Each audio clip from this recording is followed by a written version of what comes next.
Hello, good afternoon. I am going old school today. I decided no PowerPoint today because I want us to use our imagination. I want to go over another story that is very familiar if you've grown up in the church. We have heard this story many, many, many times. It's the story of David and Goliath. And if you would like to follow along, I will be in 1 Samuel 17.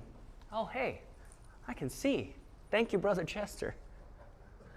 1 Samuel 17.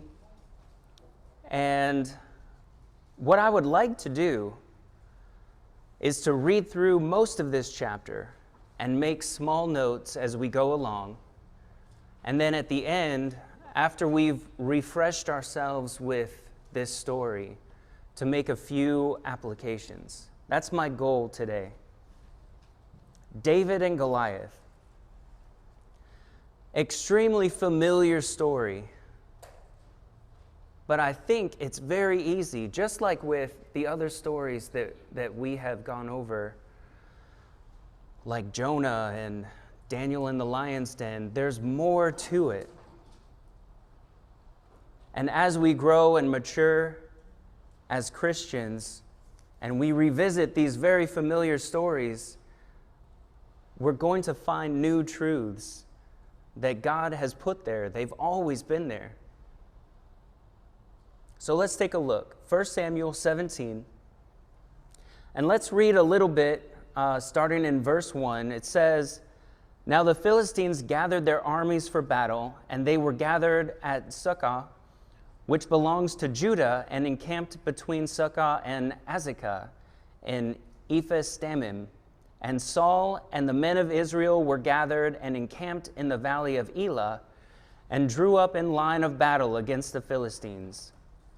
And the Philistines stood on the mountain on the one side, and Israel stood on the mountain on the other side, with a valley between them. And there came out from the camp of the Philistines a champion named Goliath of Gath, whose height was 6 cubits and a span. He had a helmet of bronze on his head, and he was armed with a coat of mail. And the weight of the coat was 5,000 shekels of bronze. And he had bronze armor on his legs, and a javelin of bronze slung between his shoulders. The shaft of his spear was like a weaver's beam, and the spear's head weighed 600 shekels of iron. And the shield bearer went before him. He stood and shouted to the ranks of Israel, 'Why have you come out to draw up for battle? Am I not a Philistine, and are you not servants of Saul? Choose a man for yourselves and let him come down to me. If he is able to fight with me and kill me, then we will be your servants. But if I prevail against him and kill him, then you shall be our servants and serve us.' And the Philistines said, 'I defy the ranks of Israel this day. Give me a man that we may fight together.' When Saul and all Israel heard these words of the Philistine, they were dismayed and greatly afraid." So here we have the setting, the scene. On one side, you have the Philistine army, and on the other side, you have the Israelites. And King Saul is there with the Israelite army. They're facing off against each other. But nobody is moving because a champion of the Philistines has come out and taunted Israel. And not just Israel the people, but the God of Israel. And he is pretty intimidating. You could go over the details of how much these things weigh in modern weights, but I think that's not the point. The point is, here is a very physically intimidating danger, a very real danger. And he is taunting God. and taunting God's people. And I think shocking to me as I read this story, when I try to put myself in the shoes of King Saul and his men, I get it. That's scary. I really believe that King Saul had good motives for not taking action here because there's danger. There's danger. We could die. And if I die, then who's going to lead the people? You can see from a physical standpoint the logic. But as we go on, we're going to see that's not good. And if we are God's people, there's more that is expected of us. So let's keep reading in verse 12. It says, "Now David was the son of an Ephrathite of Bethlehem in Judah named Jesse, who had 8 sons. In the days of Saul, the man was already old and advanced in years. The 3 oldest sons of Jesse had followed Saul to the battle. And the names of his 3 sons who went to the battle were Eliab the firstborn, and next to him Abinadab, and the third Shammah. David was the youngest. The 3 eldest followed Saul, but David went back and forth from Saul to feed his father's sheep in Bethlehem. For 40 days the Philistine came forward and took his stand morning and evening." So here we have the introduction of the hero, David. He is the youngest son of a man named Jesse, who has 8 children. And David is described as a shepherd boy. There's nothing really impressive going on here. He was sent as an errand boy back and forth from the battlefield to the field where he tended the sheep. For more than a month, Goliath is here taunting the people.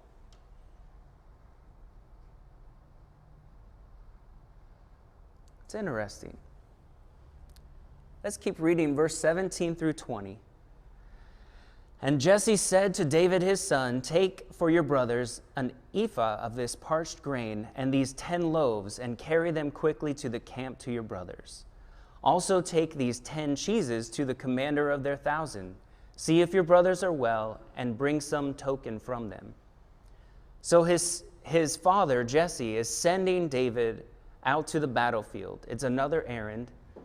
Just take these supplies to your brothers and to the captain, and also bring something back, just so he knows everything is okay with his children." So David does it. And in verse 21, verse 19, "Now Saul and they and all the men of Israel were in the valley of Elah fighting with the Philistines. And David rose early in the morning and left the sheep with a keeper, and took the provisions and went, as Jesse had commanded him. And he came to the encampment as the host was going out to the battle line, shouting the war cry.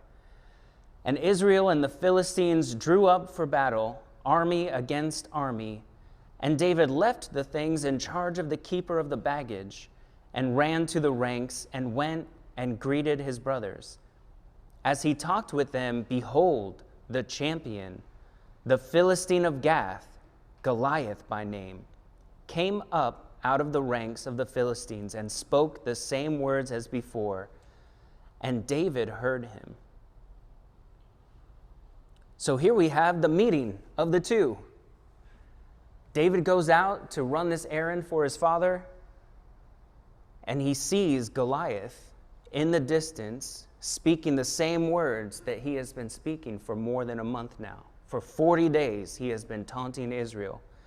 And I want you to notice as we keep reading, there's a contrast between the reaction of the army of Israel and the reaction of David. So pay attention here.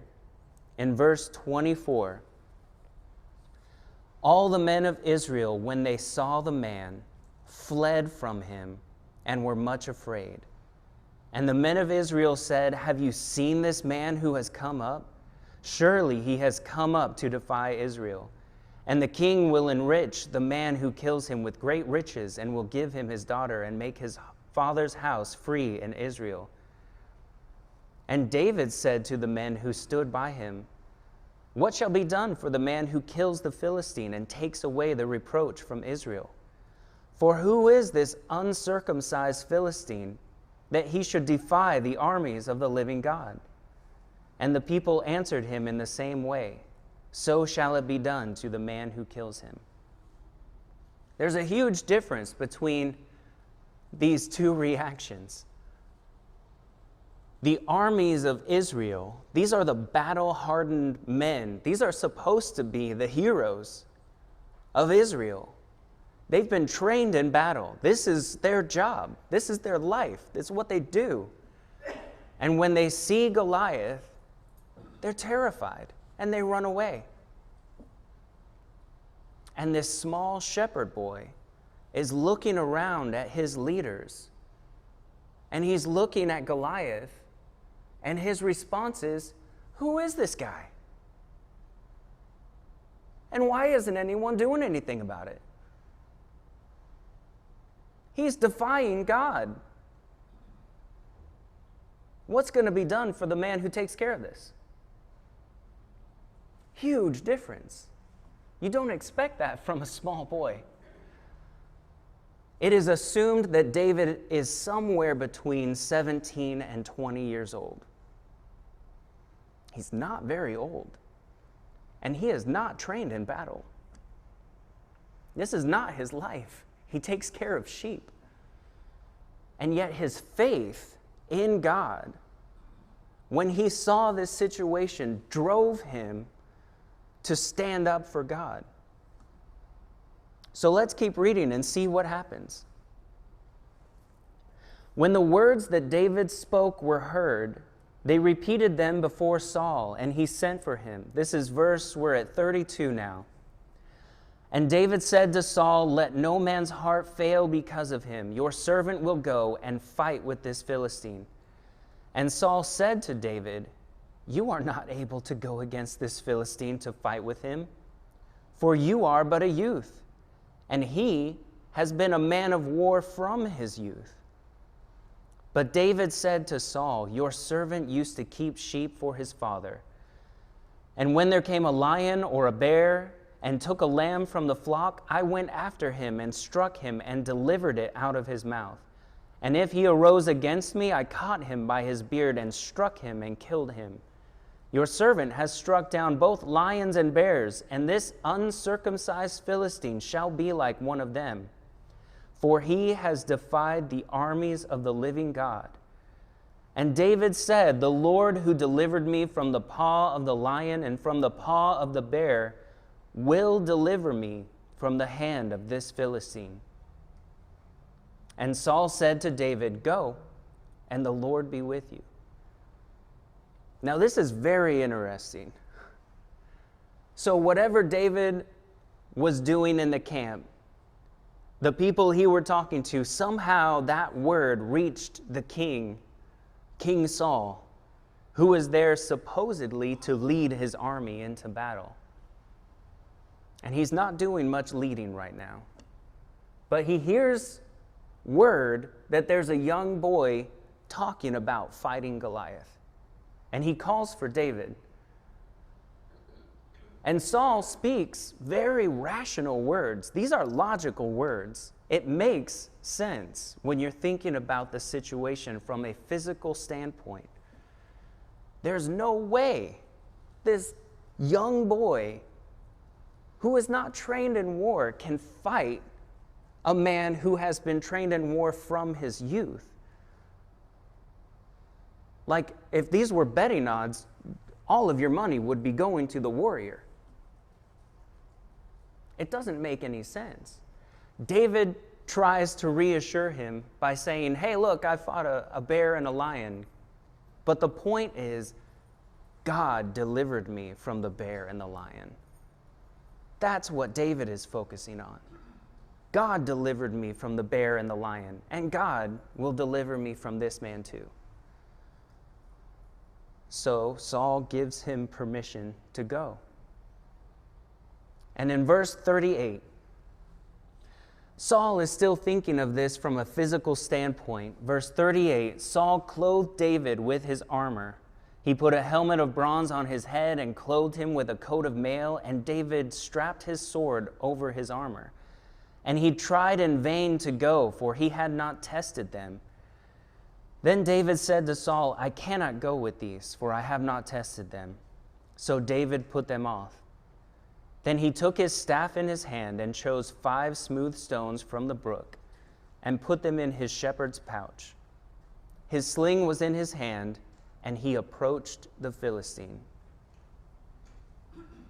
So Saul was trying to help David here because he knew this is not a fair fight. And he tried to give him his armor, but David knew, I haven't tested this. It's not going to help. And he put it off. He goes into battle simply with a staff, 5 stones, and a sling. No defensive protection whatsoever. And in verse 41, and the Philistine moved forward and came near to David with his shield bearer in front of him. And when the Philistine looked and saw David, he disdained him, for he was but a youth, ruddy and handsome in appearance. And the Philistine said to David, Am I a dog that you come to me with sticks? And the Philistine cursed David by his gods. The Philistine said to David, Come to me, and I will give your flesh to the birds of the air and to the beasts of the field. Then David said to the Philistine, You come to me with a sword and with a spear and with a javelin, but I come to you in the name of the Lord of hosts, the God of the armies of Israel, whom you have defied. This day the Lord will deliver you into my hand, and I will strike you down and cut off your head. And I will give the dead bodies of the host of the Philistines this day to the birds of the air and to the wild beasts of the earth, that all the earth may know that there is a God in Israel, and that all this assembly may know that the Lord saves not with sword and spear, for the battle is the Lord's, and he will give you into our hand. What faith! That is incredible faith. David walks into this battle with no defense and just a stick and a couple of stones. And Goliath is standing there not only dressed head to toe in armor, but with a shield bearer in front of him. It's not fair on any level. And Goliath knows it. When he sees the situation, it says he disdained him. He is looking at this kid, this little kid, saying, what is this? Is this what you've sent to me? Is this what you think of me that you're sending? What is this? And David makes a point to Goliath. And we can see the motive of David here. This is not about David at all. It's about the Lord. You know, in the beginning, when David showed up, his older brother was looking down on him and saying, I know why you're here. You're just looking for glory for yourself. Well, David makes it clear here, it's because Goliath has defied the name of the Lord and blasphemed the name of the Lord. That's the point. That's why I'm here. Nobody else is taking action. I'm taking action in the name of the Lord. And he speaks as if the battle is already decided, because in his heart, David knows that it is. So let's see how all of this ends. In verse 48, When the Philistine arose and came and drew near to meet David, David ran quickly toward the battle line to meet the Philistine. And David put his hand in his bag and took out a stone and slung it and struck the Philistine on his forehead. The stone sank into his forehead, and he fell on his face to the ground. So David prevailed over the Philistine with a sling and with a stone, and struck the Philistine and killed him. There was no sword in the hand of David.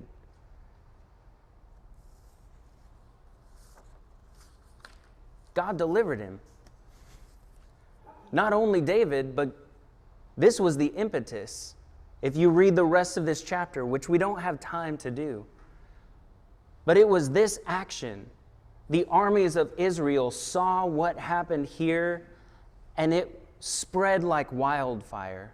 That courage, the faith that David showed in this moment, it lit a fire in the hearts of his men around him.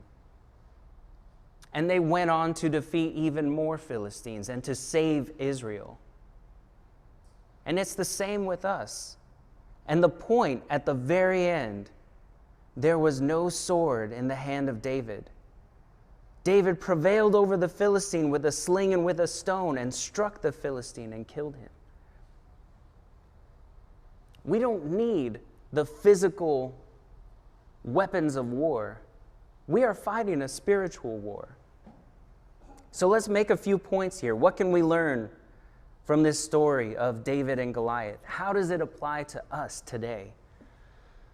While we are not in a physical army, there's not a physical war yet, thankfully. There is a spiritual war going on every single day. And it's easy in the country that we live in right now, it's easy to get comfortable and to think, oh, other people, they can take care of whatever it is going on. And it's easy to think, oh, it's not a big deal, whatever, just let it go. Somebody else will take care of it. As a Christian, as a soldier of Christ, if I see something going on in this spiritual war, an adversary blaspheming the name of the Lord, somebody needs to stand up and say, who is this? And why isn't anyone doing anything about it? And not just that, do it. I'm the guy. If you see something, it's your responsibility. Do something. It's sad to me. King Saul and the armies of Israel, I know they had the best of intentions. They were considering the physical danger, and they didn't want to do anything that would impose danger upon other people, but their inaction would have led to the destruction of God's people. By not acting, we are making a decision to not act. And we should be like David. You see the physical danger, you're not oblivious to it, you get it, but you know there's something higher going on. There's a deeper spiritual level to the battle that we fight. And we can talk with confidence, knowing God has already won the battle. And just like what we've talked about before, maybe in the case of Daniel, Shadrach, Meshach, and Abednego, God has the ability to deliver us.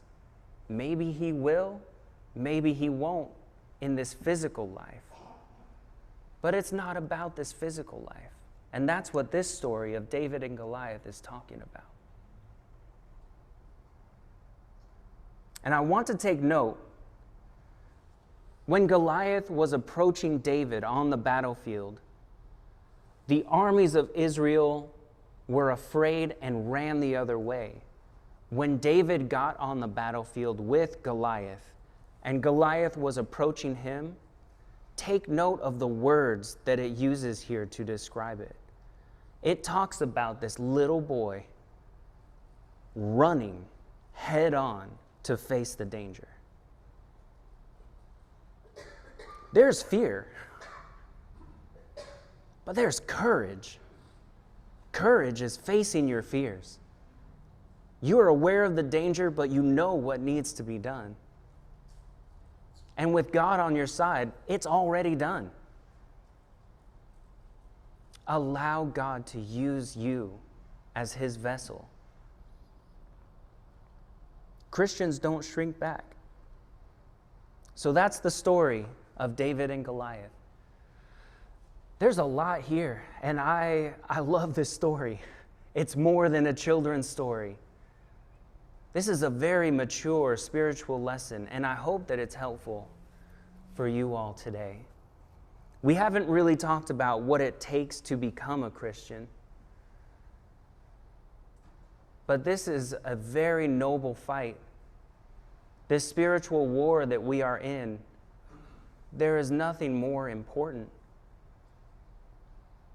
Your soul is at stake. There is more to this life than the physical. And if you want to know more, if you want to become a child of God, there are so many people here who would love to help you, and we would love to talk further about it. Or if you are a Christian, you're in the fight. You are a soldier in this spiritual warfare. And if there's a part of your life that you recognize, I'm not the soldier that I need to be, make it right. Talk to somebody. Get some encouragement. We're here to help each other. If there's anything that you need, please let us know as we stand and sing. Have thine afflictions been nailed to the cross?